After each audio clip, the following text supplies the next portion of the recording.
할렐루야. 네, 오늘은 새로운 시리즈 말씀을 시작하는 날입니다. 기대가 돼도 됩니다. 그리고 늘 하나님께서 우리를 새롭게 해주시길 제가 기도합니다. 만약에 하나님께서 새롭게 해주시는 은혜가 없다면 우리 은혜는 헛것이 될 것입니다. 왜냐하면 하나님께서 우리 한 사람 한 사람을 찾아오시고 여기 모으신 가장 궁극적인 이유는 뭐냐 하면요, 하나님을 더 알게 하기 위해서입니다. 근데 만약에 우리가 모였는데 하나님을 하나라도 더 알아가지 않다면은, 매일매일 조금씩이라도 한 주 한 주 커가고 있지 않다면은 우리는 하나님 의도 밖에 있는 것입니다. 하나님이 이 예배의 시간을 주시고 특별히 우리가 말씀 앞에 앉아서 말씀을 듣는 시간을 주신 이유, 또 성경을 주신 이유가 무엇이냐면요, 하나님을 더 알게 하기 위해서 그렇습니다. 하나님을 더 알아가는 것보다 우리 인생에서 중요한 건 아무것도 없습니다. 왜냐하면 창조자를 만나는 것이기 때문에 그렇습니다. 그 하나님을 아는 중에서 가장 확실한 길이 뭐냐면요, 성경을 읽고 듣고 생각하는 겁니다. 이제는 성경 말씀을 읽고 듣는 것뿐 아니라 그 말씀에 있는 대로 내가 살아가는 것, 그것이 하나님을 아는 것입니다. 오늘은 새로운 말씀 시작하면서 이 말씀 하나하나가 우리의 생각과 마음과 인생을 바꿔주세요 하는 기대를 가지고 저도 마음을 준비했고, 또 하나님이 그렇게 은혜를 끼쳐주신 줄 믿습니다. 우리 모두에게 이게 하나님 말씀이 되어서 우리의 생각과 마음을 바꾸고 삶을 바꿔버리는 놀라운 인생이 혁신되는 첫날 되었으면 좋겠습니다. 그리고 이번 시리즈는 간절한 마음으로 이제 간구하면서 하나님 우리 인생이 혁신되게 하여 주시옵소서, 정말 새롭게 되게 하여 주시옵소서, 그런 간절한 마음으로 우리 마음을 한 주 한 주 대하겠습니다. 오늘 본문 말씀은 다니엘서 말씀 3장 13절로 18절 말씀입니다. 구약성경 다니엘서 3장 13절로 18절입니다. 가능하면 여러분 성경 열으시고, 그래서 다니엘서 3장을 찾아주시기 바랍니다. 성경을 내가 늘 들고 다니는 것뿐 아니라 꼼꼼하게 늘 읽고 생각하고 밑줄 긋고 토를 달고 주님의 말씀 안에 빠져 들어가는 것도 우리의 예배입니다. 그리고 가장 좋은 하나님을 월십하는 길입니다. 내가 성경을 몸에 붙이지 않는다는 얘기는 벌써 말씀에 그만큼 멀어졌다는 얘기입니다. 그러니까 오늘은 우리 자신의 신앙을 한번 가늠해보는 시간 되었으면 좋겠습니다. 다니엘서 3장 찾으셔서 13절로 18절까지 말씀 한 절 한 절 저와 함께 교독하시겠습니다.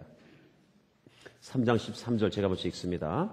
느부갓네살 왕이 노하고 분하여 사드락과 메삭과 아벳느고를 끌어오라 말하며 드디어 그 사람들을 왕의 앞으로 끌어온지라.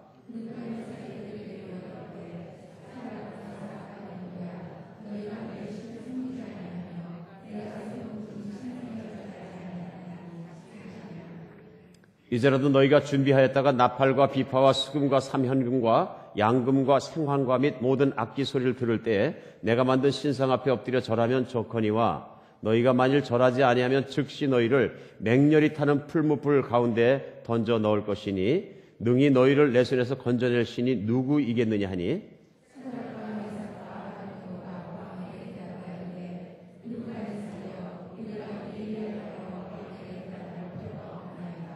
왕이여 우리가 섬기는 하나님이 계시다면 우리를 맹렬히 타는 풀무불 가운데에서 능히 건져내시겠고 왕이 손에서도 건져내시리이다. 그렇지 아니하실지라도 왕이여 우리가 왕신들을 섬기지도 아니하고 왕이 세우신 금신상에 절하지도 아니할 줄을 아옵소서. 아멘.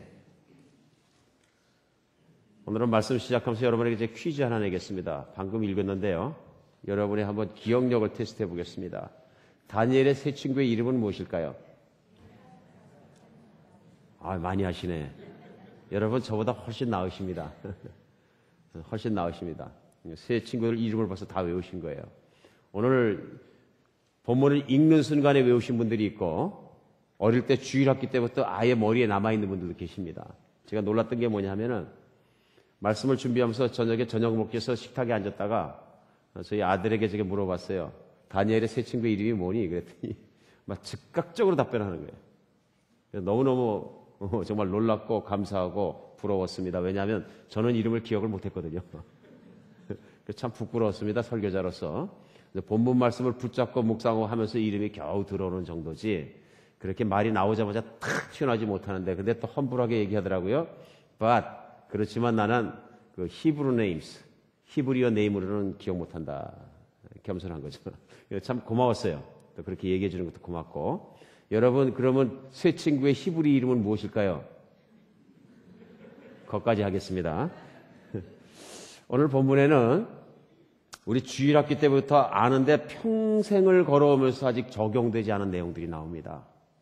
왜 이 말씀을 제가 자신 있게 드리냐면요. 저 자신을 봐도 그렇고 이 다니엘이 사자굴에 들어간 얘기나 세 친구가 정말 풀무불에 던져진 얘기는 주일학기 어릴 때부터 색칠 공부하고 그 안에서 하고 정말 우리가 많이 알고 있는 말씀입니다. 그렇죠? 너무너무 유명한 말씀이고요. 그런데 이 말씀에 나와 있는 진리대로 살지 못하는 것이 참 끔찍한 일입니다. 오늘 우리 하나님 말씀 앞에 섭니다마는 어떤 분들에겐 몇십 년간 들어온 이 말씀대로 내가 얼마나 사느냐 하는 것, 오늘 그 말씀 앞에서 우리가 진실하게 비춰보는 시간 되었으면 좋겠습니다. 하나님의 말씀이 하나님 되게 바로 서서 하나님 입으로부터 말씀으로 말미암아서 내 신앙이 얼마큼 되어 있는가, 그 말씀에 칼날을 걷는 것 같은 그런 정말 칼날이 위에 있는 것 같은 그런 심정으로 말씀 앞에 우리를 놓아보는 그런 아침 되었으면 좋겠습니다. 오늘 이 말씀 배경을 제가 좀 설명해 드리겠습니다. 이 말씀을 그러니까 기원전 586년이니까 지금부터 한 2600년 가까이 되는 거죠. 그때에 실제 우리 지구에 있는 역사에 있었던 얘기입니다. 그래서 이스라엘이 다윗 왕조 이후에 두 개의 나라로 나뉩니다. 그래서 북왕조 이스라엘과 남왕조 유다로 나뉘는데 정말 하나님을 따라도 구약성경 전체의 선지서에 이사야서나 예레미야서나 막 그냥 피를 토하듯이 하나님의 선지자를 보내고 부르짖는데도 이스라엘 백성들이 하나님만 바라보는 것이 아니라 바알을 섬기고 물질을 섬기고 하나님께 등을 돌리고 돌아서서 끝끝내 그러니까 하나님께서 그때 당시에 신흥국가로 일어났던 바벨론이라는 나라에 느부갓네살 왕을 보내셔가지고 수많은 군사들이 와서 예루살렘을 둘러쌉니다. 그래 마지막으로 예루살렘을 둘러싸고요. 그 예루살렘을 둘러싸고서는 나가지도 못하고 들어가지도 못하게 성을 꽁꽁 닫고 해서는 둘러싸니까 어떻게 되냐면요. 안에 있는 성 안에 있는 양식이 다 떨어져가지고 실제로 그냥 막 아이들을 잡아먹을 정도로. 성경 말씀이에요. 오늘은 내 아들을 잡아먹었으니까 내일은 네 딸을 잡아먹자. 얼마나 끔찍한 얘기입니까? 인간이 동물 이하로 내려가는 것입니다. 막 그럴 정도로 환란을 겪다 결국은 성이 함락되고 느부갓네살 왕이 쳐들어가서 모든 백성을 막 잡아 죽이고 왕족도 끌어가고 심지어는 왕족들 두 눈을 빼고 막 코에다가 고리를 끼워서 줄 끼워서 막 끌고 가고요. 정강이 뼈에 있는 정말 그 정강이 뼈를 그냥 뚫어가지고 쇠줄을 끼워가지고 막 줄줄 끌고 가고요. 그래가지고 왕족과 귀족들 다 끌고 바벨론으로 가고 천한자들 막 죽이고 열방으로 흩어지고 나라를 척토화시켜 버립니다. 근거를 없애버립니다. 그래서 심지어는 하나님의 전에 들어가서 하나님의 전에 있는 기물들을 다 가져가 버리고 전을 다 부셔버리고 그러고선 바벨론에 데려가 버리고 다 끝장내버립니다. 무시무시한 사건이죠. 성경에 나와 있는 하나님의 백성이 정말 초토화되는 그야말로 뭐가 서 있다가 흙먼지같이 되어버리는 놀라운 사건이 성경에 나오는 게 기원전 586년에 이스라엘에 실제로 일어났던 사건입니다. 다니엘서는 어디부터 시작하냐면요. 그러한 이스라엘 백성들이 끌려가고 바벨론에서 살게 되는 첫 번째부터 그렇게 시작되는 1장은요. 그러면서 다니엘서 첫 장 1장 그 3절에 보면 이렇게 시작합니다. 그때 끌고 간 사람 중에서 왕족과 귀족 몇 사람 곧 흠이었고 용모가 아름다우며 모든 지혜를 통찰하며 지식에 통달하며 학문에 익숙하며 왕궁에 설만한 소년들을 데려오게 하였고 그들에게 갈대아 사람들의 학문과 언어를 가르치게 하였고 또 왕이 지정하여 그들에게 왕의 음식과 그 마시는 포도주에서 날마다 쓸 것을 주어 3년을 기르게 하시니 그 후에 그들은 왕 앞에 서게 될 것이더라. 왕족 중에서 특별히 귀족 중에서 지도자가 될 수 있고 걸출하고 정말 뛰어난 젊은이들을 데려다가 뭐 하냐면요. 왕의 음식을 먹게 하고 히브리 말을 못 쓰게 하고 바벨론 말만 쓰게 하고 문화를 다 뺏어버린 다음에 바벨론의 문화를 가리켜서 똑똑한 그들을 공부시켜가지고 왕 앞에 서 있는 제사가 되게 합니다. 왕의 카운슬러가 되게 하는 거죠. 젊은이들을. 그래서 실제로 그렇게 하게 되고요. 그래서 다니엘과 세 친구들이 4명이 왕 앞에 서서 왕을 섬기는 자들이 됩니다. 근데 어느 날 왕이 꿈을 꿨는데요. 요즘 애들 말대로 하면 내 꿈 맞춰보지롱 하는 겁니다. 근데 그 사람 무슨 꿈 꿨는지 대관절 어떻게 알겠어요? 그랬는데 시험을 보는 게 뭐냐 하면요. 자기 앞에 서 있던 그 당시에 술객들, 재상들 모든 사람을 모아놓고 너희들은 반드시 내 꿈이 무엇인지 맞춰야 되고 그 꿈을 해석해야 된다. 난리가 난 거죠. 그런데 해석하는 사람에게는 나라의 높은 재상이 되는 자리를 주겠고 나머지 못 맞추는 너희들 내 앞에 있는 사람들에게 능력이 부족한 거니까 다 죽여서 거름더미 같이 되게 하겠다. 너희뿐만 아니라 너희 가족까지 다 죽여가지고 그러니까 얼마나 포악스러운 왕입니까? 근데 이 왕이 그 포악스러운 것으로 세계를 점령한 사람이거든요. 그러니까 그 당시에 유럽의 나라가 아직 야만족지였습니다. 유럽은 전부 다. 그럼 그 당시 문명이 일어난 나라가 바벨론이었으니까 인도부터 시작해서 중동을 포함 센타르에서 아프리카 북단까지 전 세계를 통일하고 그걸 쥐고 있는 사람이 누구냐면 느부갓네살 왕이었어요. 아무도 느부갓네살이 왕이 하겠다는 것에 대해서 대적할 수 있는 말 한마디 낼 사람이 없는 자리였어요. 난리가 난 겁니다. 그래가지고 이제 술객들과 재상들이 다 죽었구나 이렇게 됐는데 다니엘에게 하나님의 그 꿈이 임합니다. 그래 왕에게 가서 다니엘이 풉니다. 그 꿈에 나타난 환상이 뭐냐? 어떤 사람의 모습이 위에는 금으로 되고 그 다음에 철로 되고 차례로 발로 내려올수록 재질이 흙으로 달리게 되다가 10발가락이 달라지게 되고 그 모든 것을 갖다 이제 본 것이 왕이 그런 꿈을 꿨으니까 너무너무 선명하고 놀라운 것입니다. 근데 다니엘이 들어와서 그 꿈을 상세하게 풀어줍니다. 이것은 당신의 나라라 하면서 그 나라가 앞으로 어떻게 될 것인지에 대해서 상세하게 풀어줍니다. 그러니까 이 과정을 통해서 왕이 놀라게 됩니다. 왜냐하면 자기가 꿨던 꿈과 너무 똑같은 데다가 그걸 하나하나 설명까지 해주니까 이 사람이야말로 정말 신이 낸 사람이다. 사람이 낸 사람이 아니고. 이렇게 해서 그 앞에서 다니엘 앞에서 느부갓네살 왕이 절합니다. 그런다고 해서 다니엘이 신이 된 것은 아닙니다. 중동 습관으로 당신은 사람이 그냥 사람이 아니라 신이로부터 온 사람이라고 인정한 것입니다. 그럴 정도로 높여졌기 때문에 다니엘은 물론이고 다니엘의 세 친구들도 지방에 있는 땅들을 줘서 지방의 재상들이 되게 합니다. 여기까지가 배경입니다. 그런데 어느 날 이 왕이 몇 년이 지나고 난 다음에 너무너무 나라가 번성하고 그러니까 자기 신상을 만드는데 27m짜리 신상을 만들어 놓고 그걸 금으로 입히고 사람들에게 와서 주악대가 연주할 때 거기 절하게 합니다. 절 안 하는 사람은 무조건 죽이라 그럽니다. 누가 절 안 할게요? 다른 사람들이 보니까 다니엘의 세 친구들이 꼿꼿하게 서 있는 게 절 안 하고 그걸 보고 다니엘의 세 친구들을 질투하던 당시의 바벨론 사람들이 왕에게 쫓아와서 금방 잃는 것이 본문 내용입니다. 본문 13절에 보니까 느부갓네살의 첫 번째 반응이 분했다. 분을 발했다. 화가 났다. 그래서 끌어오라 해서 끌어오니까 14절에 보니까 느부갓네살 왕이 그들에게 물어봅니다. 사드락과 메삭과 아벳느고에게 너희가 내 신을 섬기지 않고 내가 쓴 금신에 절하지 아니하는데 사실이냐? 그리고 15절에 보면 물어봅니다. 지금도 악대가 준비되어 있으니까 소리가 날 때 절만 한번 하면 내가 없던 일로 하겠다. 봐주겠다. 그리고 만약에 내가 보내서 절을 안 하면 저 아래 풀무불이 활활 타고 있는 거 보이냐? 거기 너희 솥을 다 집어 던져가지고 하여튼 먼지같이 타버리도록 내가 태워버리겠다. 얘기합니다.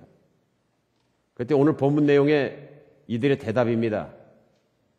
대답이 뭐냐면 16절에 나옵니다. 사드락과 메삭과 아벳느고가 왕에게 대답하여 이르되 느부갓네살 왕이여 우리가 이 일에 대해 왕에게 대답할 일이 필요가 없나이다. 왕이여 우리가 섬기는 하나님이 계시다면 우리를 맹렬히 타는 풀무불 가운데서 능히 건져내시겠고 왕의 손에서도 건져내시리이다. 그렇게 하지 아니하실지라도 왕이여 우리가 왕의 신들을 섬기지도 아니하고 왕이 세우신 금신상에 절하지도 아니할 줄을 아옵소서. 진짜 대단합니다. 한번 이게 현실이라고 생각해 보세요.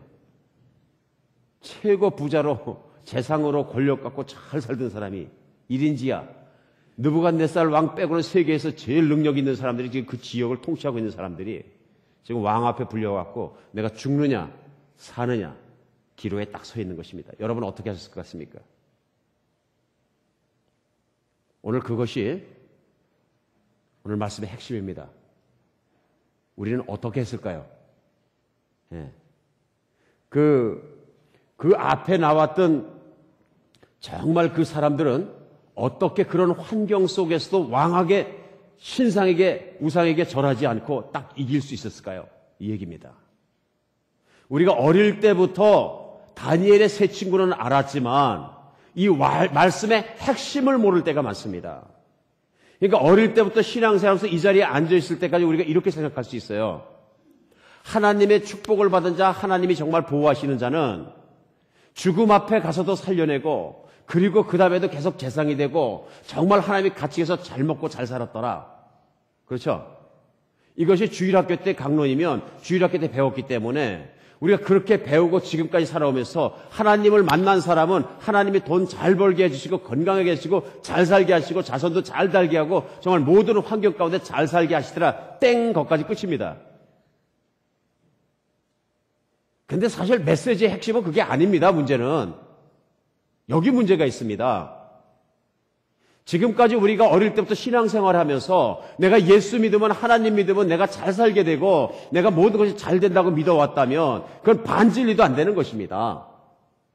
그게 안 되니까 실제적으로 나에게 그런 생활이 그런 환경이 그런 시험이 닥칠 때 나는 이 세 친구들처럼 그렇게 못하는 겁니다. 하나님이 말씀하신 그런 복들은 누구에게 오는 것이냐 하면요. 이 세 친구와 같이 죽음 앞에서도 하나님을 부인하지 않고 들어갈 수 있는 믿음이 있는 사람에게만 가능한 것입니다. 그런데 문제는 뭐냐 하면요. 제가 현대 신앙인을 봤을 때 그 앞에서 쓰러지지 않을 사람이 거의 없다는 데 문제가 있는 거예요.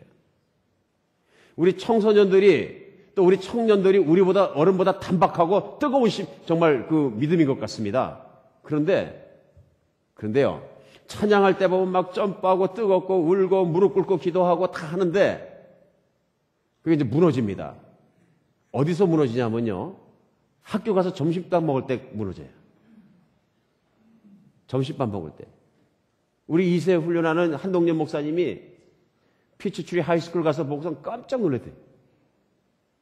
교회에서 아이들이 성스럽고 거룩하고 찬양하고 멋있어 보이는데 학교 가니까 애들이 갑자기 얼굴이 달라져서 친구들이 껄렁껄렁 하니까 애들도 껄렁껄렁하고 친구들이 기도 안 하고 밥 먹으니까 자기도 기도 안 하고 밥 먹고 똑같아지더라는 거예요. 왜 그렇습니까? 친구들이 들어와서 피어 프레셔 때문에 친구라는 우상, 사람의 인정이나 사람의 우상 앞에서도 저래는 거예요. 친구들이 나를 정말로 너같이 뭐 교회 열심히 다니냐, 너 무슨 너 절크냐, 너 뭐 아웃 때리느냐, 너 올 패션이냐, 너 그렇게 할아버지 같이 그러냐, 너 할머니 같이 그러냐, 아무리 나를 놀리더라도 내가 결연하게 앉아가서 기도하고 너희들도 예수 믿어라. 얘기를 쓴 당당한 그리스도인이 됐으면 좋은데 아이들이 아무리 신령하고 좋은 것 같아도 가니까 무너지더라는 얘기입니다. 어른은 안 그래요? 내가 좀 신령해 보이고 교회에서는 잘하는 것 같아서 직장 가서는 우리 회장님이나 우리 사장님이 불교 믿는 분이면은 기도 안 하고 밥 먹는 거예요. 근데 진급에 불이익이 오면 어떡하나. 뭐 신우회 이런 거 안 가는 거죠. 내 인생에서 신앙의 고백을 갖다 정말 우습게 그런 거 앞에서 펑펑 무너지는 거예요. 정말 그렇습니다. 예. 환경이 좀 힘들어지면 푹푹 쓰러집니다. 사업이 좀 잘 되고 직장이 잘 나가고 그럴 때는 하나님 열심히 믿고 교회도 열심히 나오는데 내가 뭐 맡기고 환경도 안 되고 힘든 데다가 내 사업이 망했다 그래서 내 아내는 나를 버리고 떠나고 나는 홀로 남고 애들을 부양해야 되고 너무 힘들고 막노동해야 되고 이 정도 되면 어떻게 되냐면 하나님 있으면 나와보라 그래 막 이렇게까지 되는 거예요. 그렇죠? 아주 조그만한 시련과 환난 앞에도 무릎을 팍 꿇어버리는 신앙을 버려버리는 헌신짝처럼. 그러니까 그 별난 시험 들어서 교회 안 나오는 사람들이 막 생기는 거죠.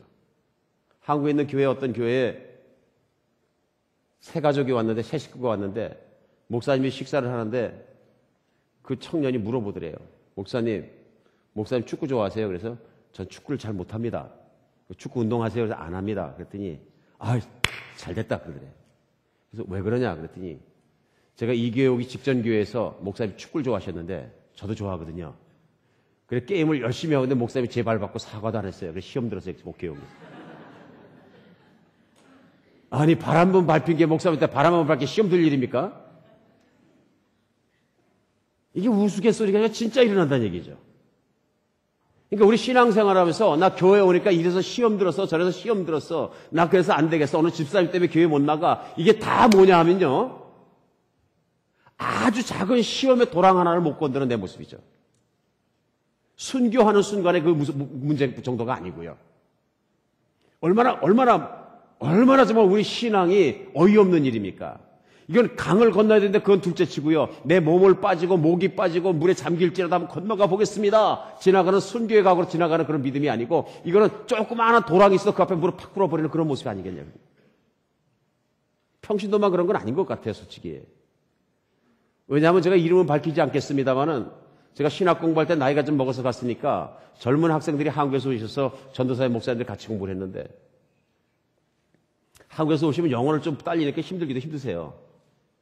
근데 뭐 기말고사랑 파이널 볼 때 보면 너무 급하니까 막 컨닝하는 거예요. 나 솔직히 얘기하는 거예요. 근데 전 너무 싫은 거예요, 그게. 왜 싫으냐면 그 시험을 시작할 때 앞에 있던 신학교 교수가 기도하고 하나님의 사역 대신 여러분의 하나님 앞에서 시험 치는 양심을 제가 신앙 양심을 믿습니다. 나가버리시는 거예요. 그럼 무감독 시험이에요. 무감독 시험이니까 마음 푹 놓고 와서 책상을 딱 갖다 놓고서 막 적는 거예요. 그러면 누가 와서 지적하면 저도 걸려요, 안 걸려요? 대체 공범. 그렇죠? 피하지 않은 사람, 피하지 않은 죄가 있는 거예요. 무지무지하게 갈등이 생기는 거예요. 이해합니다. 한국에서 유학 가서 공부하면서 그 시험 떨어지면 학과에 드랍하게 되고 잘못해서 학교도 못 다니게 되면 이게 무슨 망신이냐 이해합니다. 급한 것하고 내가 하나님께 기도할 일이지 그것 가지고 내 신앙 양식을 팔아먹는 건 별도의 얘기입니다. 근데 문제는 뭐냐면 그 전도사님이 가서 교회하는 한인교회 그 청년부가 무지무지 잘 되는 거예요. 애들이 막 늘어나고. 그러니까 제 마음으로 걱정되는 거예요. 저 애들이 저 컨닝 배우면 안 되는데. 그건 둘째 치고 목사 안수 받고 선교사 돼갖고 어떤 나라로 나가셨는데 저한테 이메일이 오셨어요. 얼마 전에. 목사님 제가 사역하고 있는 선교지 너무 잘 됩니다. 다 보여주시고. 목사님 교회가 잘 된다고 얘기 소문 들었는데 저희 현지를 위해서 기도하시고 좀 재정적으로 지원했으면 좋겠습니다. 제가 바로 신학교 동창입니다. 동생. 아무리 기도해도 제 마음이 안 열리는 거예요. 한 번도 저한테 사과한 적이 없거든요. 그러면 그 마음을 그대로 가지고 계시다는 얘기인데 작지 않은 일이거든요. 작은 도랑에서 무릎 꿇으면 어떤 환란이 와도 예수 버리고 무릎 꿇을 수 있다는 걱정이 되는 거예요. 사랑하는 여러분, 지금 당장이라고 하면 너무 야박하겠지만 저 스스로 생각해 봤습니다. 앞으로 한비전교회 10년 뒤에 사람이 많이 늘어나겠지만은 그때 순교를 해야 되는 오늘 다니엘의 세 친구와 같은 환란이 우리 교인들 앞에 닥쳤을 때 우리 교인 몇 명은 이 시험을 통과할까? 목회자로서 저의 고민입니다. 진심입니다. 나는 그것을 통과할까? 이 생각을 하지 않고 목회를 하고 이 생각을 하지 않고 우리가 교회를 한다 그러면 우리 교회는 실패할 수 있습니다.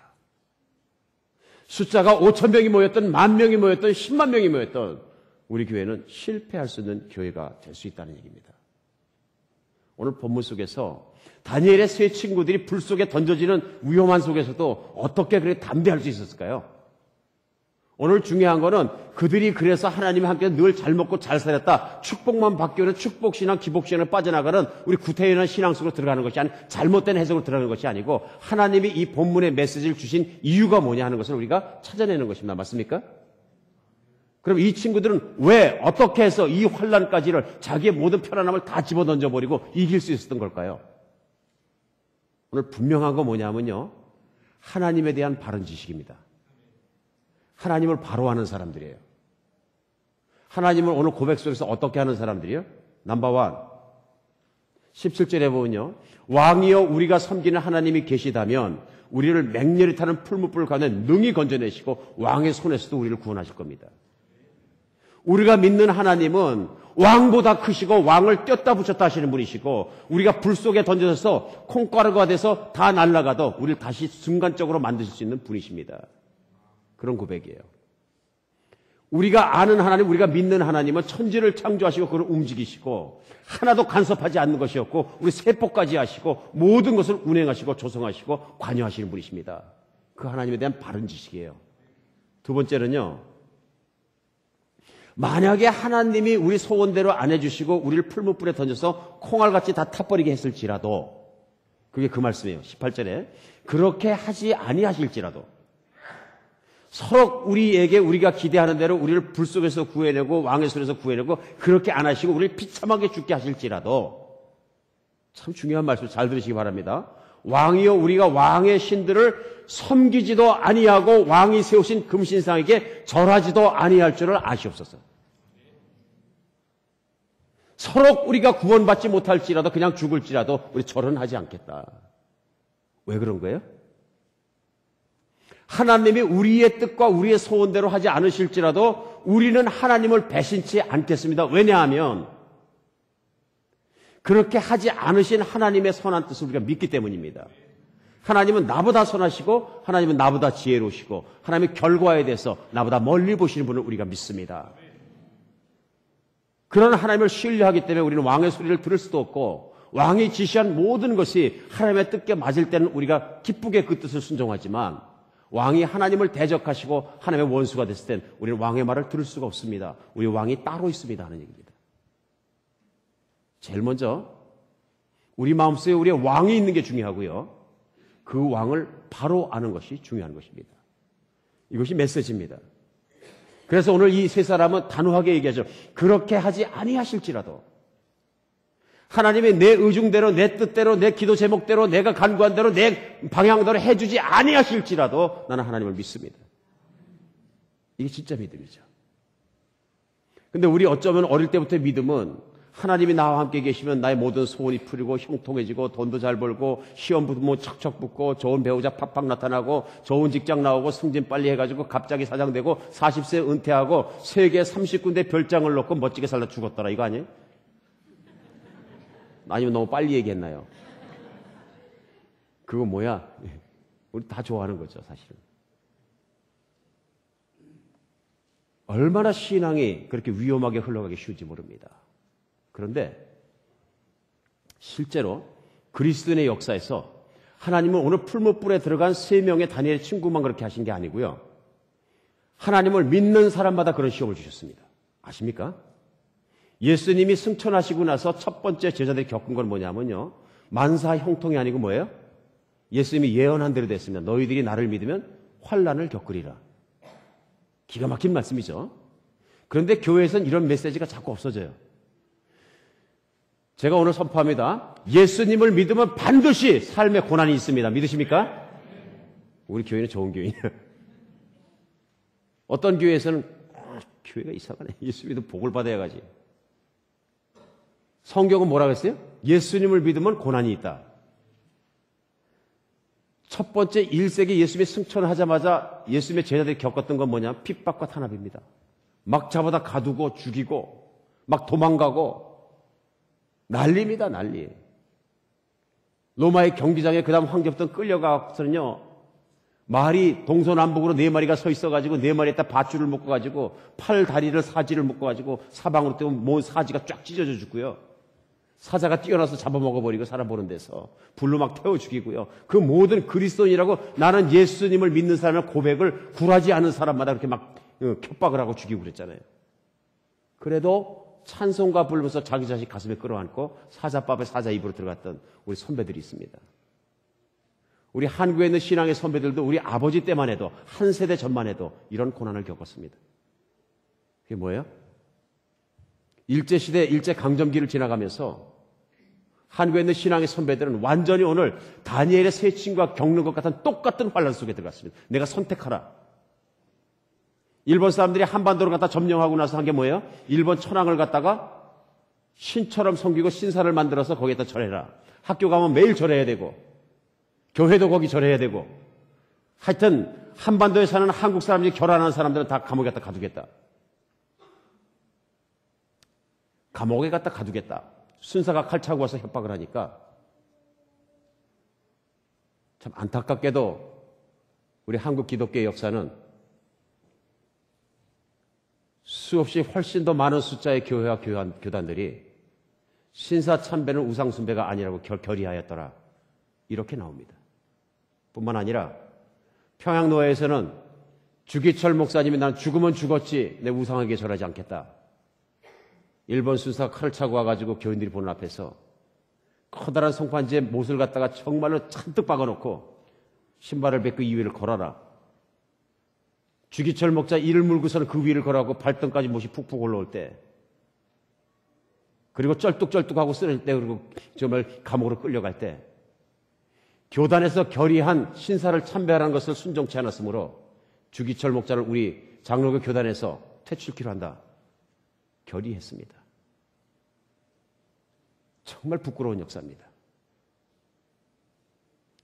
이런 환란이 오기 전에, 시험이 오기 전에는 아골골짝 빈들에도 복음 들고 가리다 힘치고 했던 그 모든 사람들이 교단이 결해서 막 무너지는 거예요. 그냥. 오늘 저는 우리 선배들을 비난하기 위해서 이것을 나누는 것이 아니라 아픈 상처, 정말 힘든 상처일지라도 우리 그것을 열어서 우리 신앙의 진면목을 보는 것이 훨씬 중요하다고 생각합니다. 그래도 신사참배하지 않고 꼿꼿하게 정말 다니엘의 세 친구와 같이 살아있는 주기철 목사 같은 분들, 정말 안희수 사모 같은 분들, 살아있는 분들이 계셨기 때문에 일어난 것이죠. 만약에 그때 기독교는 우리 믿는 형제들이 100만 명이 일어나서 우리는 죽어도 신사참배하지 않겠다, 우리를 죽여라, 100만 명이 순교하면서 일어났다면 그 뒤를 따라서 애국하는 한국의 청년들 수백만 명이 있어서 우리도 죽여라, 그래서 어떻게 그 나라를 통치하겠어요? 일본이 무릎 꿇었을 것입니다. 하나님의 은혜 가운데 무릎 꿇었을 것입니다.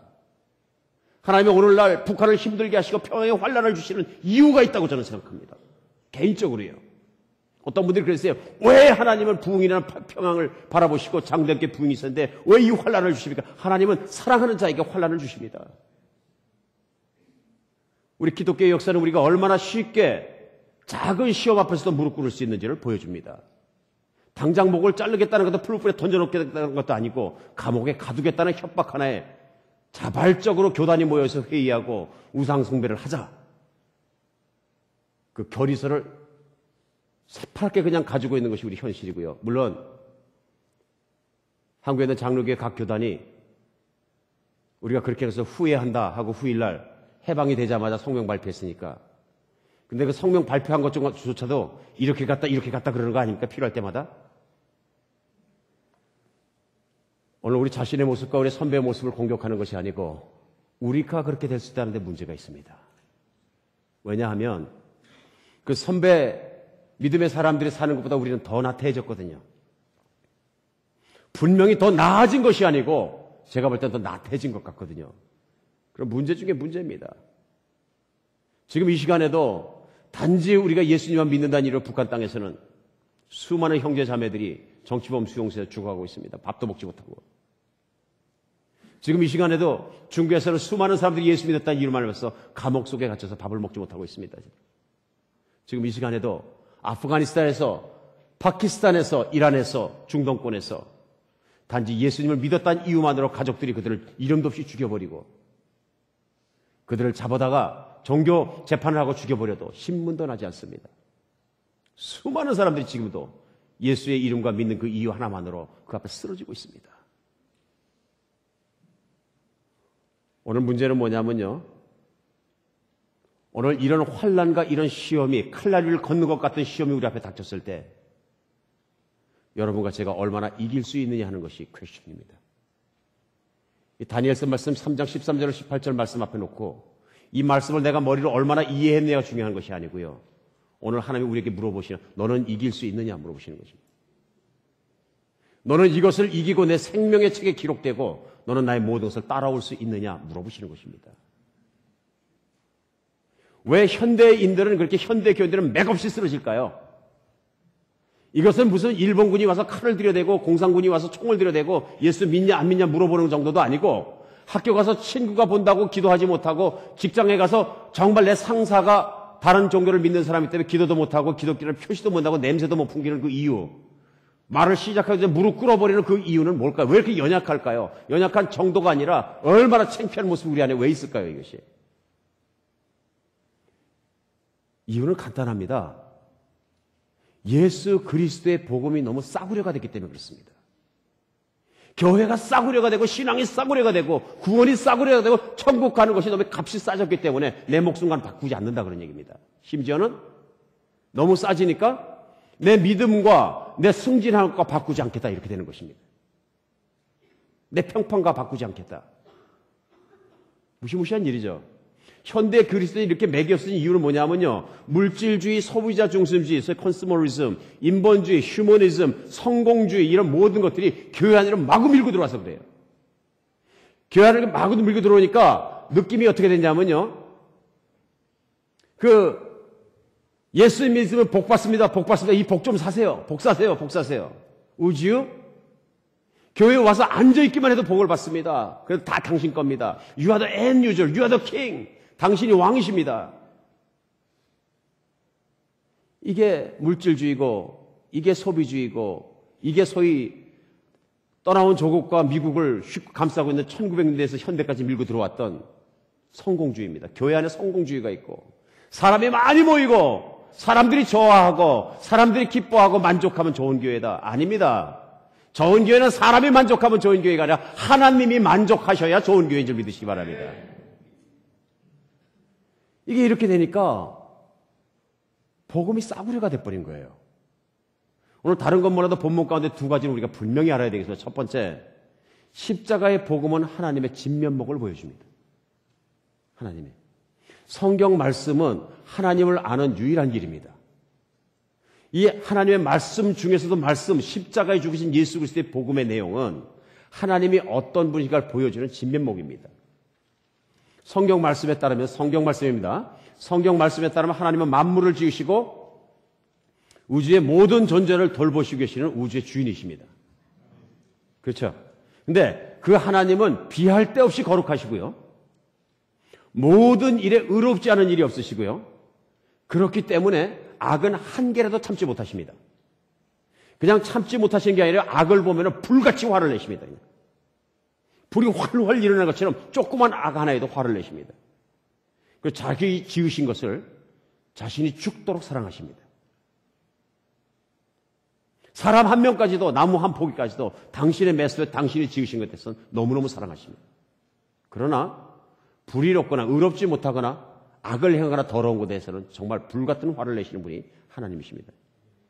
오늘 메가처치 목사님께서 하신 말씀을 제가 지금도 분명하게 기억합니다.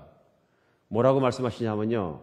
복음의 어두운 면을 강조하지 말고 좋은 설교자, 좋은 목회자, 좋은 교회, 성공하는 메가처치가 되려면 복음의 밝은 면만을 강조하라.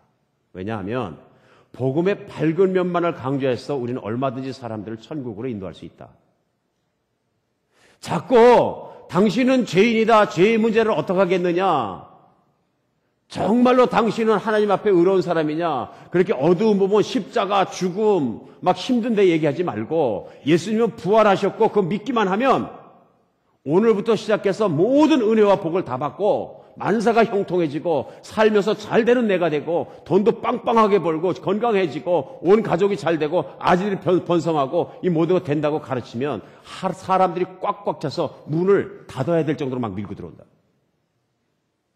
목사들이, 설교사들이 이걸 모르니까 헛소리 하다가 전도도 못하고 침례도 못하고 교회가 능력도 없고 그러고 없어지는 것이다. 이 교회 부흥론입니다. 여러분 어떻게 생각하십니까?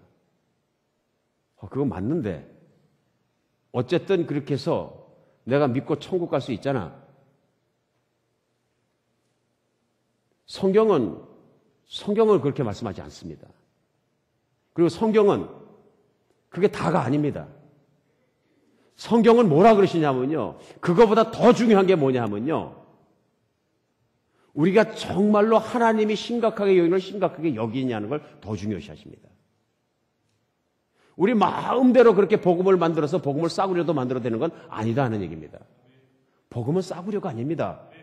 어떤 면에서 싸구려가 아니냐 하면요. 하나님이 보실 때 피조물이 우리 인간들은 어떤 존재냐 하면요. 하나님 보시기도 싫어하시는 존재입니다. 정말입니다. 제가 하나님의 사랑을 많이 전하는 목회자입니다만은 하나님의 사랑을 생각하기 이전에 우리는 하나님을 알아야 되는 게 성경이 말씀하시는 죄인된 인간을 보시는 하나님의 시각은 뭐냐 하면요. 아주 저주덩어리고 원수고 지긋지긋하고 더럽고 꼴보기도 싫은 존재가 누구냐 하면요. 사람이에요. 하박국 1장 13절 전반부에는 이렇게 얘기합니다. 주께서는 눈이 정결하심으로 악을 참아보지 못하시며 패역을 참아보지 못하시거늘. 하나님은 너무너무 깨끗하고 의로우시기 때문에 악 한 가지를 참고 보지 못할 만큼 깨끗하시다는 얘기입니다. 그리고 화산이 폭발하도록 화가 나신다고 합니다. 그러면 창세기 아담 이브 때부터 시작해서 그 하나님을 버리기로 맘먹고 하나님의 뜻에 어긋나고 그 위에 살아는 우리야 하나님 어떻게 보시겠습니까? 우리와 하나님의 관계는 내와 하나님과 내가 원수지간이라 거기부터 출발을 해야지. 내가 앉아서 오늘 그냥 입으로다 믿어 천국 가야 되니까 이 정도 수긍하는 것 같고 내가 하나님과 관계가 회복되겠느냐 하는 얘기입니다. 컨슈머리즘, 내 소비자 중심으로 오케이. 그럼 내가 입으로 고백하는 거하고 내가 천국 가는 거 하나님하고 맞바꾸자. 이 정도 갖고 천국 가는 게 맞느냐 하는 얘기입니다. 틀리다는 얘기입니다. 이건 아니란 얘기입니다.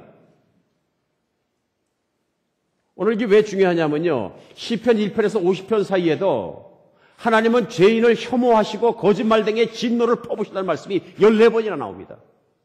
14번이나. 성경에 가득 차 있어요. 신약 로마서도 그렇고요. 어디나 그렇습니다, 지금. 그럼 성경에 가득 차 있는 걸 다 집어버려버리고 성경에 사람이 좋아할 얘기들만 뽑아가지고 천국 갑니다. 이 티켓 드리겠어. 확언합니다. 이것은 천주교가 중세 1500년대에 면죄부를 돈 받고 팔아먹을까? 뭐가 다릅니까? 저는 똑같다고 생각합니다. 교회를 채우기 위해서 사람들에게 달콤한 소리로다가 천국으로 인도하는 소리에서 회개하지 않는 그리스도인들을 가득 채우는 것과 내 죄의 진상과 십자가의 그 정말로 놀라운 뜻을 깨닫지 못하도록 얼뭉뚱그려서 교인을 만드는 것과 중세의 면죄부를 파는 것과 거의 같은 효과가 있다고 저는 생각합니다. 교회가 사람이 많아지고 모든 것이 부적으로 강해지고 교회 건물이 커지면서 그들은 그들의 만족을 구했고 1500년대에는 천주교가 커지자 그들의 성전을 짓기 위해서 카톨릭의 성전을 짓기 위해서 면죄부를 돈 받고 팔았다는 것과 What's the difference? 인간은 하나님 앞에서 분노의 대상이고 저주의 대상입니다. 하나님은 하나님의 명령하시면 허리케인도 잠잠해지고 구름도 움직이고 산도 움직이고 바다도 움직이시는 분이십니다. 오늘 문제는 뭐냐 하면요. 인간이 인간의 얄팍한 꾀를 가지고 자기의 욕망을 달성하려고 아무리 몸부림쳐도 하나님을 속이거나 하나님을 이길 수 없다는 얘기입니다. 여러분, 현대판 복음은 군중을 끌어모이기 위해서 사용합니다. 진정한 성경적인 복음은 영혼을 구합니다. 그러면 여러분, 하나님은 십자가의 복음을 통해서 우리 인간이 얼마나 예수가 필요한지를 깨닫게 하기 원하시고요. 내가 그러면 현대판 보처럼 군중들이 모인 데 들어가서 내 기쁨을 그 안에서 가짜 기쁨을 사겠습니까? 아니면 진짜로 성경적으로 내 죄의 문제를 가지고 고민하면서 진짜로 내가 하나님 안에서 생명을 구하겠습니까? 내가 얼마든지 머리를 정말 혼자서 골방에서 쥐어받고 하나님 나 같은 죄인 없습니다 하고 통곡을 혼자 할지라도 진짜 구원에 이르는 것이 맞지 않습니까? 그 가치를 아시는 분이 예수님이십니다. 예수님이 이 땅에 와서 십자가를 지는 것이 두려워하셨어요. 그래서 성경에 나와 있으니까 얘기합니다. 아버지요 하실 수 있던 이 십자가를 이 쓴 자를 지나가게 해 주시옵소서. 그러니까 많은 사람들이 퀘스천 같습니다. 예수님은 죽을 것도 아셨고 부활할 것도 아셨는데 예수님 왜 그렇게 땀을 쩔쩔 흘리시고 지기 싫어하시고 너무 쩔쩔매는 모습이 좀 그렇잖아요. 심하게 얘기하면 어쩔 때는 위선적이지 않아요? 이렇게까지 얘기하는 사람이 있습니다. 제가 들었습니다. 좋은 관찰입니다. 잘 관찰하신 겁니다. 여러분, 인간이 보통 사악한 인간도 용감해지면 조폭 중에서 자기 보스에게 충성을 보이고 자기 새끼손가락을 끊고요. 잔에다가 그 피를 다 받아갖고 보스하고 자기하고 나눠 마십니다. 그렇죠? 용감해요. 일본 무사들은 자기가 섬기는 천황 앞에서 그 충성도를 보이기 위해서 단도를 꺼내서 배를 가르고 혀벗고 활복합니다. 배에 있는 창자가 다 튀어나오고 피가 튀어나오고 창자가 끊어지고 그 앞에서 죽습니다. 예수님이 진짜로 못에 칵밖에 하고 피가 찌르르 흐르고 내 발등에서 피 찌르르 흐르는 그게 아파서 아이가 나 그거 하기 싫어. 그걸까요? 여러분 그렇게 생각하십니까? 저는 아니라고 생각합니다. 그러면 예수님께서 그 잔을 받지 않고 십자가에 받기를 싫어하셨던 다른 이유가 있는 것입니다. 그 다른 이유가 뭐냐 하면요. 예수님은 하나님 아버지를 너무나 잘 알고 계신 분이었어요. 하나님 앞에서 거룩, 하나님의 의로움, 하나님의 사랑, 하나님의 인내, 하나님의 모든 것을 아신 분인데 하나님의 중에서 가장 하나님 아버지 안에 들어가지 않아야 되고 하기 싫은 게 뭐냐면 하나님의 분노 밑으로 들어가는 것입니다. 하나님은 무조건 사랑만 하는 크리스마스 디디가 아니다 그런 얘기예요. 평상시에는 아들 자녀하고서는 시간도 안 보내주고 자기 일에 바쁘다가 크리스마스 때 와서 미안하니까 선물만 달라는 대로 다 사주고 차도 사주고 다 사주고 나 좋은 아빠지. 그런 아빠가 아니란 얘기예요. 일거수일투족에 관심이 있고 자녀들을 똑바로 세우는데 관심이 있으신 세밀하시고 사랑이 있으신 하나님이다 그러신 얘기예요. 근데 그 하나님 앞에서 죄를 졌으면 죄가 그대로 있는 거예요. 근데 문제는 뭐냐면 죄를 짓고 악인이 되고 악이 있으면 하나님의 분노 밑에 있는 거예요. 무시무시한 하나님의 분노 밑에 있는데 하나님과부터 완전히 단절되고 하나님의 싫어하시고 하나님의 원수고 저주하고 그냥 죽이기만 하는 것뿐 아니라 영원히 지옥에 집어넣어서 죽지도 못하게 하고 고통을 받는 그 정도로 분노하시는 게 지옥이란 얘기예요. 무시무시한 거죠. 창조자가 죽지도 못하게 하고 언젠가 누가 얘기하는데 공산당에서 잡혀서 들어가면 고문을 하는데 잠을 못 자게 한대요. 때려서 실신해서 있으면 자기 냅두면 좋은데 입에다가 입 벌리고 음식 퍼놓고 또 깨어나게 하고 또 때린대요. 깨어나게 하고 또 때리고 쓰러지면 또 먹이고. 한번 생각해 보세요. 지옥은 죽음을 구하되 죽지 못하는 것이 얼마나 화가 나신 거예요. 하나님이. 얼마나 분노하신 거예요. 예수님은 그걸 아시는 거예요. 하나님의 분노 밑에 들어가는 공포를 아시는 거예요. 예수님은 한 번도 거기 들어가 보지 않고 창세 이전부터 완벽하게 하나님의 아버지가 완벽한 사랑 속에 있었는데 이 인간들을 구해서 와서 보니까 그 분노 밑으로 예수님이 대신 들어가셔야 돼요. 깊은 죽음의 구렁텅이 갖고 들어가기 싫고 그것이 하나님의 분노 밑에 들어가게 떨리고 두려우신 거예요. 그래서 땀을 흘리면서 기도하시는 거죠.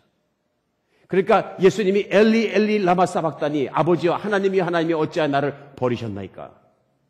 왜 나를 외면하시나이까? 왜 나를 원수 취급하시나이까? 왜 나를 그렇게 대하시나이까? 그 고백이 무엇이냐면요. 하나님 아버지를 찾을 수가 없습니다. 잡을 수도 없습니다. 완전한 분리, 완전한 저주, 완전한 외면, 하나님 아버지께서 쳐다보지도 않는 끔찍하게 생각하는 분노의 눈동자 속으로 들어간 거예요. 예수님 아마 그때 하나님 아버지의 분노의 눈동자를 자기를 향해 쳐다보는 걸 처음 보셨을 거예요. 오늘 여러분이 말씀 들으면서 이런 복음 처음 듣는다. 이거 성경의 진실입니다. 성경이 확인하는 것입니다. 이것이 십자가의 가치입니다. 그렇게 싫은데도 예수님은 하나님의 분노를 여러분과 제 대신 지신 겁니다. 마치 우리에게 심판이 다가오고 댐이 터져서 물이 막 밀려 들어와서 다 죽게 생겨갖고 도망가 뛰어봤자 물이 빨라 되지도 않는데 갑자기 내 발 앞에 있는 땅이 꺼지면서 그 땅이 물을 다 먹어버린 거나 똑같은 것입니다. 하나님의 분노를, 하나님의 저주를 예수님이 다 받아버리신 겁니다. 예수님이 가장 두려워했던 건 하나님 아버지의 분노와 저주가 자신에게 폭포수처럼 쏟아지는 것이었습니다. 복음은 싸구려가 아닙니다. 십자가의 복음에는 하나님의 영광이 보이는 것입니다. 십자가의 복음에는 그분의 공의, 그분의 심판, 그분의 분노, 그분의 지극한 사랑이, 그분의 성품이, 그분의 속성이 보이는 것입니다. 오늘 기독교 역사상 많은 선배들이 어떤 환난 속에서도 순교하면서 그 믿음을 버리지 않았던 이유는 그런 예수님, 그런 하나님을 믿기 때문에 가치를 아는 것입니다. 내 생명을 집어 던지고라도 내가 꼭 붙잡고 놓지 않아야 되는 것. 모든 걸 소유하고 모든 걸 정말 움직이시는 하나님을 붙잡는 유일한 길. 내가 예수님의 그 십자가를 붙잡는 길이구나. 깨달은 것입니다. 인도에서 전도를 하시던 한 그리스도인이 전도를 하지 말라는데 했다는 이유로 붙잡혀가지고 순교를 하게 되는데요. 그 형벌이 뭐냐면 죽이는데 그냥 죽인 게 아니라 온몸에 껍질을 벗기고 불에 태워 죽이겠다. 그 형을 받는 집행관 앞에 가갖고 봤는데요. 집행관이 마지막으로 할 말이 무엇이냐 물어봅니다. 그러니까 이 사람이 얘기합니다. 낡고 오래된 내 옷을 이렇게 벗겨주시니까 고맙습니다. 이제 곧 그리스도의 의를 제가 덧입을 시간이 된 것 같습니다. 고맙습니다. 그리고 정말 껍질이 홀딱 벗겨지는 고통을 그대로 당하고 불 속에 타서 죽었다는 실화가 있습니다. 하나님을 안다는 것은 이런 것입니다. 내가 처참하게 죽을지라도 하나님은 나를 귀히 여길 줄 내 믿음 안에서 믿습니다 하는 마음으로 하나님의 사랑의 진면목을 복음을 보면서 십자가의 사랑을 보면서 십자가의 희생을 보면서 십자가의 저주를 보면서 나의 것으로 받아들여서 예수 그리스도의 십자가의 죽음이 내 죽음이 되고 십자가의 저주가 내 저주가 되고 그리스도께서 내 저주를 이미 받으셨으므로 나도 정말 옛사람같이 살지 않고 그리스도와 함께 죽겠습니다. 내가 죽을지언정 그리스도를 부인하지는 않겠습니다. 그런 확연한 믿음 가운데 들어가는 것입니다. 두 번째는요. 십자가의 복음은 우리의 모든 것을 요구합니다. 교회 그렇게 왜 다니냐? 적당히 믿어라. 그냥 예수 믿는다고 고백하고 왔다 갔다 주일날만 해도 구원받고 천국 가지 않냐? 죄송합니다. 이렇게 하면 천국 못 갑니다. 오늘 충격 먹을 분도 계실 텐데 천국 못 가십니다. 왜냐하면 성경 안에는 적당히 믿으라는 말씀이 한 번도 없습니다. 주일날만 교회 가면 천국 간다는 말씀도 없고요. 이건 목사님들이 만들어낸 말입니다. 제대로 된 복음적인 목사님이 아니고요. 내 교회를 키우기 위한 목사님들이 만들어낸 얘기입니다. 성경에 나와 있는 정확한 천국을 가는 길, 예수를 믿는 길은 하나밖에 없으면 내가 그리스도와 함께 십자가에서 못 박혀서 옛사람이 죽고 예수의 부활과 연합해서 내가 새 생명으로 태어나서 이제부터는 죄 짓는 사람으로 살지 않고 죄 안 짓는 새로운 몸으로 살아가는 것 그 사람에는 없습니다. 그래서 죄와 싸울 때는 피가 흐르고 죽도록 싸우고 하나님이 죄 때문에 예수님을 죽게 하시기까지 그렇게 미워하는 죄를 내가 한 가지만 짓더라도 떼골떼골 굴르고 회개하는 것 그것밖에는 길이 없는 줄 믿으시기 바랍니다. 사람들이 아무리 좋은 얘기한다고 해서 소용없습니다. 성경이 그렇게 말씀하시면 권위가 없는 거예요. 아무리 유명한 목사님, 큰 교회 목사님 말씀하셔도 아닌 건 아닌 겁니다. 우리가 예수님 믿고 천국 가고 하나님의 자녀가 되는 길은 하나밖에 없어요. 어떻게 믿냐면 예수님 말씀 누가복음 17장 33절 말씀입니다. 뭐라고 말씀하시냐면요. 무릇 자기 목숨을 보존하고 하는 자는 잃을 것이요 잃는 자는 살리리라. 무슨 말씀입니까 도대체? 내 목숨, 내 육신적인 욕망을 위해서 예수를 믿는 사람은 믿어도 소용이 없고 예수님이 나를 사랑해서 진짜로 그 저주를 받고 모든 악을 싫어 하나님의 저주를 받았다는 걸 진짜 믿고 나의 어머니 뱃속에 탄 옛사람이 십자가에 정말 내가 죽어야 되는 인간이고 나 같은 죄인 없습니다. 알고 예수님 나 십자가에서 예수님과 못 박혀 죽었습니다. 분명히 믿고 복음의 가치를 알고 무릎 꿇고 죄인으로 무릎 꿇고 하나님 앞에서 죄사함을 받은 사람들은 그렇게 죽기 원하는 사람들은 내 생명을 미워하는 사람들은 내가 죄인이라고 생각하는 사람들은 생명을 얻을 것이라 하는 얘기입니다. 현대 기독교가 싸구려가 돼가는 이유는 뭔지 아십니까? 회개 안 한 그리스도인들이 교회에 가득 차 있는 것입니다. 십자가의 가치가 무엇인지 모르고 왜 그러냐 하면요. 내가 죄의 문제를 가지고 하나님 앞에 내가 원수되었고 하나님의 저주의 대상이라는 문제를 가지고 내가 끙끙 앓고 고민한 사람들은 절대로 십자가의 가치를 경솔한 것으로 생각하지 않습니다. 오늘 가장 중요한 것은 예수님께서 이런 현대인 우리를 향해서 권고하시는 겁니다. 오늘도 내가 나와 함께 십자가에 못 박혀 죽을 수 있다. 주말에 말씀 전하면서 저도 너무 힘들어서 기도하고 또 생각하고 기도하고 또 생각하고 하면서 저희 아들에게 물어봤어요. 오늘 아들 얘기를 자꾸 하네. 오늘날 21세기에 2세니까 여기서 컸으니까요. 미국 사람과 한국 사람 포함해서 다니엘 때는 금신상을 만들어 놓고 절하라는 게 절하지 않았는데 오늘날 우리에게 금신상과 같은 그런 우상이 뭘까? 큰 우상이. 고개를 들고 눈을 한참 돌리고 생각하다니 탁 잡아내요. 뭐라고 하냐면 자기 자신이지 아빠. 정답인 것 같습니다. 자기 자신이죠. 얼마나 많은 현대인들이 자기 자신을 우상같이 섬기고 살아갑니까? 아담과 이브가 자기 자신을 우상같이 섬기다가 결국은 사단의 말에서 사단의 종이 된 것처럼 우리 자신이 왕이 되고 우리 자신이 주인이 되고 우리 자신의 욕망대로 끌리는 삶을 살아가고 있습니까? 내 희망, 내 꿈, 내 의욕, 내 것을 이루기 위해서 얼마나 인생을 쏟아붓습니까? 1913년 때 우리가 많이 알고 있는 아메리칸 드림이라는 말을 처음 쓴 사람은 제임스 아담스라는 사람입니다. 근데 이 제임스 아담스라는 사람이 아메리칸 드림을 뭐라고 스스로 정의했느냐 하면요. 남자든 여자든 누구든 타고난 재능을 충만하게 실현할 수 있으며 그 사람의 출신 성분이나 지위에 상관없이 사람됨 자체로서 대접을 받는 것. 그러니까 어떤 출신이든 어떤 사람이든 들어와서 내가 열심히만 하면 출세할 수 있는 것, 이게 아메리칸 드림이다, 그런 얘기입니다. 그러니까 여러분의 마음속에 what about it? That sounds good. 그렇죠? 그러니까 오늘날 우리가 생각하면서 우리에게 꿈을 크게 갖고 꿈이 있고 그다음에 노력이 있고 재능이 있고 열심이 있고 혁신적인 아이디어가 있고 뭐 그런 것들이 다 스티브 잡스 같은 능력이 있고 모든 걸 이뤄서 미국의 꿈을 이루면 와우, that's good life. That's my role model. That's a good dream. 내 자녀들은 혹시 이렇게 키우진 않습니까? 이건 사는 꿈을 주는 게 아니라 죽는 꿈을 주는 것이며 사망의 꿈을 주는 것이에요. 오늘 또 그러시는 게 충격적이네. 그게 뭐가 나빠? What's wrong about it? Yeah, wrong. 왜 틀렸느냐 하면요. 그런 아메리칸 드림의 배경에 있는 바닥에 있는 생각이 뭡니까? 간단하죠? 인간의 가장 큰 자산은 자기 자신의 재능이다. 너의 노력, 너의 재능, 너의 체력, 너의 지능. 그걸 맥시멈 투자해서 내 꿈을 이루고 인생을 너의 것으로 만들어라. 누구의 것? 너의 것. 그래서 성공하는 자가 되어라. 부모 입장에서 야 멋지다. 신앙의 입장에서는 죽음의 길이다. 왜 그렇습니까? 복음의 우선순위는 자기를 죽이고 하나님의 권능을 믿고 하나님의 영광을 나타내고 그분을 따라가는 길이에요. 반대인 거 느끼십니까? 완전한 반대의 길을 가는 거예요. 복음의 길은, 하나님과의 길은 나를 죽이면 죽일수록 하나님의 능력이 드러나고요. 세상의 길은 자기 집중하면 집중할수록 내 자신이 우상이 되면 될수록 성공에 이르렀을 때 그 우상은 나예요. 문제가 뭔지 아십니까?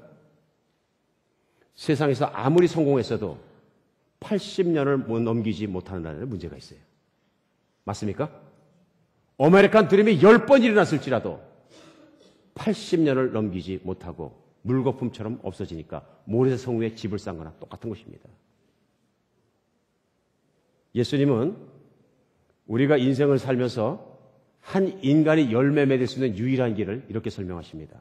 요한복음 15장 5절에 나는 포도나무여 너희는 가지라 그가 내 안에 내가 그 안에 거하면 사람이 열매를 많이 맺나니 나를 떠나서 너희가 아무것도 할 수 없습니다. 어떻게 한다고요? 예수님은 포도나무 몸통이고 너희는 가지기 때문에 너희가 나에게 붙어 있어라. 나와 함께 십자가에 죽고 내 뜻을 따라 살고 내 말을 듣고 내 뜻을 지키고 내 안에 살아라. 그러면 인생의 열매를 맺는다.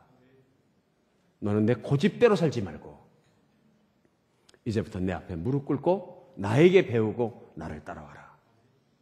사랑하는 여러분, 성경이 가르치고 하나님께 가르치는 이 순수하고 단순하고 이 쉬운 진리 하나를 어릴 때부터 이루지 못했기 때문에 우리의 인생은 나이 먹어서까지도 메스업하고 있는 것입니다. 제 힘을 다해 인생의 목표를 달성하면 결국은 내 자신이 우상입니다. 내 스스로가 내 자신에 대해서 절하고 있는 우리의 모습이 되는 것이죠. 오늘 다니엘의 세 친구의 본문 마지막에 나오는 고백을 오늘날 우리가 이해할 수 있는 방법으로 제가 한 패러그래프 한번 정리를 해봤습니다. 이들의 신앙의 고백이 뭐냐면요. 하나님은 우리를 구원하실 능력이 있으시고 우리를 살리실 것이다. 그리고 그렇게 하지 아니하실지라도 우리는 하나님의 살아계심과 그분의 능력과 그분의 선하심을 믿습니다. 그렇게 하지 아니하실지라도 하나님은 나에게 고난을 주실지라도 하나님은 내 꿈대로 이루어지지 아니하실지라도 나는 하나님이 여전히 선하시고 나의 최선의 것을 주시고 나의 최선의 길을 이끌어 주실 것을 믿습니다. 이것이 믿음인 것입니다. 이것이 거듭난 사람만이 하나님을 진짜 믿는 사람만이 살아갈 수 있는 순교의 신앙까지 밀어붙일 수 있는 진짜 신앙이 내 속에 태어났다는 생겨났다는 증거인 것입니다. 진리는 절대적인 가치에서 모습을 드러내고 진짜 축복은 절대적인 삶에서 주어집니다. 내가 전적으로 드려야 합니다. 순수한 복음은 우리의 전폭적인 전인적인 헌신을 요구합니다. 너희가 나를 따라오려고는 너 자신을 부인하고 내 십자가를 메고 나를 따를지니라.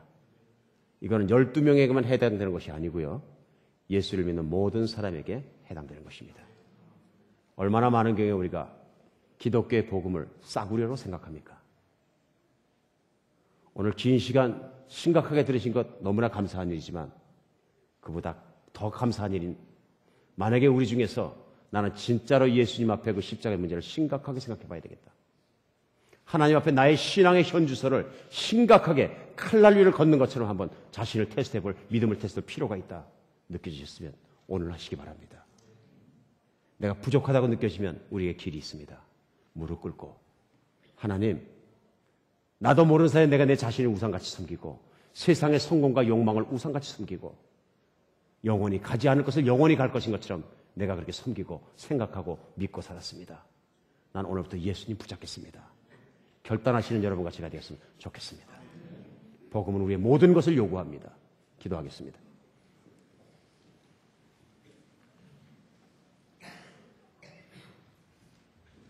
예, 하나님, 이 시간 우리의 신앙생활을 점검할 수 있도록 도와주시옵소서. 하나님, 우리 신앙은 어디 와 있습니까? 주님의 불꽃 같은 눈동자 앞에 나는 무슨 생각을 하며 신앙생활을 합니까? 저희가 정말로 주님의 말씀을 소중히 여기며 말씀 하나하나도 이루려고 몸부림치면서 주님의 사랑 안에 살아보려고 무릎 꿇고 기도하고 매일매일 살아갑니까?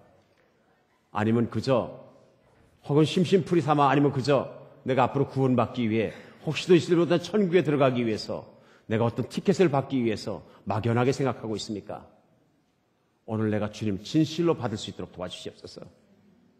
내가 하나님의 원수된 관계에서 하나님의 정말로 자녀된 관계로 돌아설 수 있도록 예수님의 십자가의 의미를 바로 붙잡고 내 죄악의 문제와 내 죄의 문제를 바로 해결할 수 있도록 도와주시옵소서.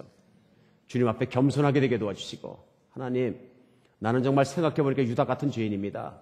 내 머릿속으로 계산하고 내가 판단한 대로 내 박스만큼 하나님 믿습니다. 하나님 나를 용서해 주시옵소서. 나를 깨끗게 하여 주시옵소서. 피 흘린 보혈로 나를 덮어 주시옵소서. 나를 정말로 자비롭게 받아 주시옵소서. 겸손하게 하나님께 부탁하고 기도하는 저희 되게 하여 주시옵소서. 그리스도 예수 이름으로 기도합니다.